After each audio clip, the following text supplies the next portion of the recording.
Please take a moment and Google the question we're tackling today.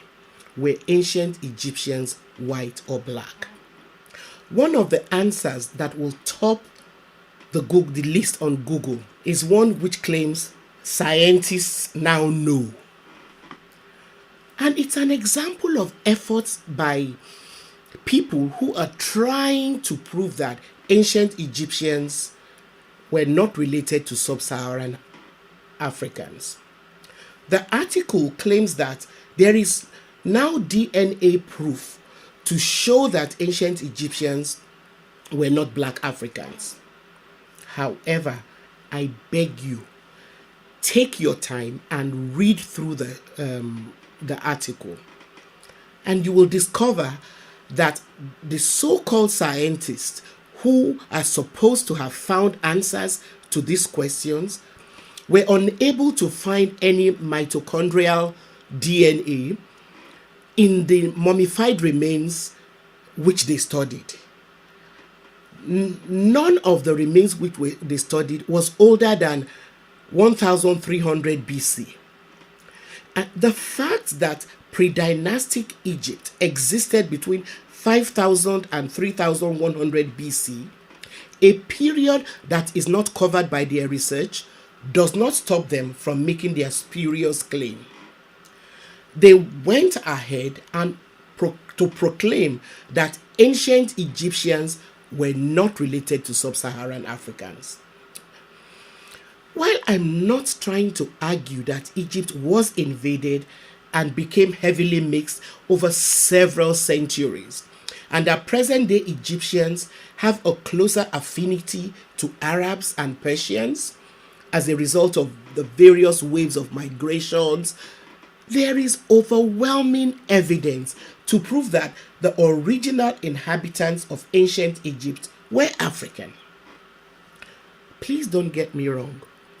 This is not an attempt to romanticize Africa and its contributions. Neither is this an attempt to exonerate Africans. It's apparent that Africans have been as steadfast in our own self-destruction as others who have over centuries colonized the continent physically and mentally. However, I know that Africans have as much inherent ability as any other people, and my motive here is to keep shedding some light on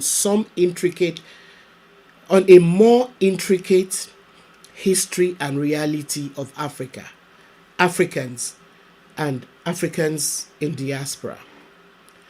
It is important to highlight their contributions to world-shaping events and celebrate women and men who have left solid but grossly ignored footprints. Now, let's turn our minds to another mind-boggling question.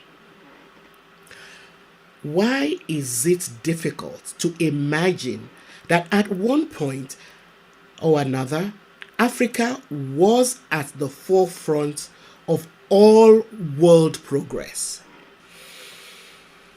As Africans and people of African descent in the diaspora, we need to constantly question everything handed to us as history. We should wonder why, even after archaeological findings which reveal that the earliest evidence of human existence were found in Africa, there is little or nothing done to unearth and acknowledge the stories of triumphs alongside failures of humans, of the first humans who populated the earth. Even after the work of the British couple, Mary and Louis Leakey, one was a paleoanthropologist and the other an archaeologist. The Leakeys found some of the earliest human remains and stone tools in the Olduvai Gorge in East Africa. Yet, very little effort has been made to question the rationale behind the lopsided history which continues to be taught in schools.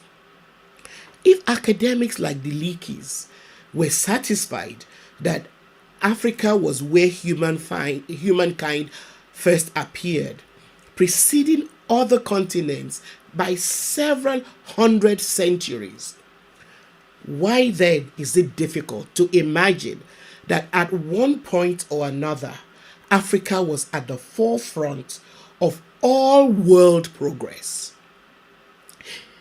Even the most recent discoveries about human remains and tools, which are now being considered older than the Olduvai remains, were all still found in places like Ethiopia, southern Africa, and Morocco.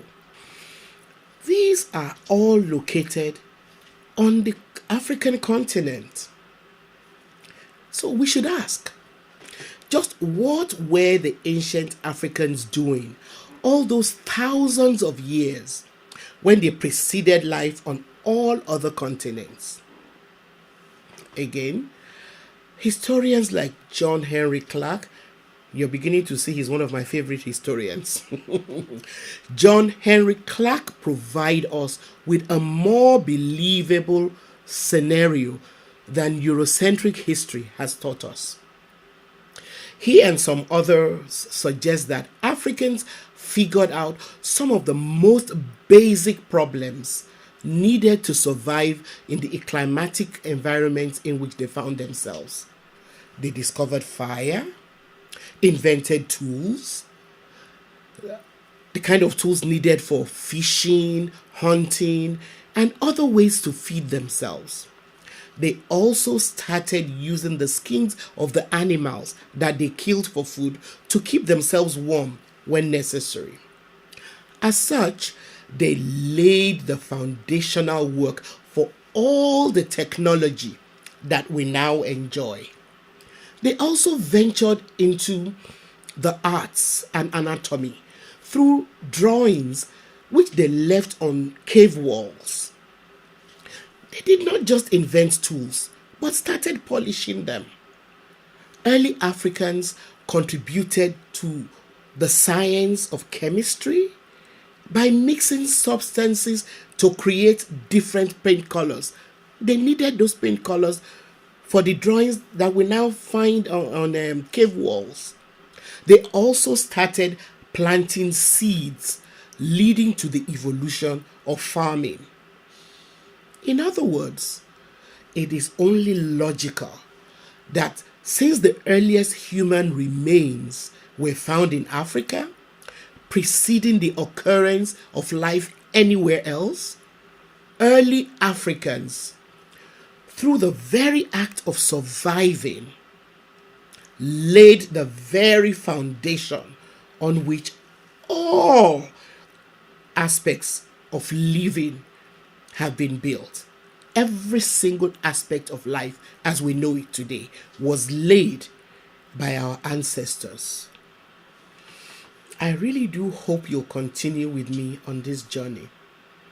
Please don't hesitate to question everything I claim. And I really look forward to your comments and any materials that you find out there that help throw more light on what we talk about here. Please send your questions and especially comments on the next topic that I'll be treating. I plan to look more closely into how other parts of Africa influenced the Egyptian civilization. And of course, I really appreciate those of you who have subscribed. Please do so if you haven't done so already. And don't forget to share and like our videos. Thank you. See you next time.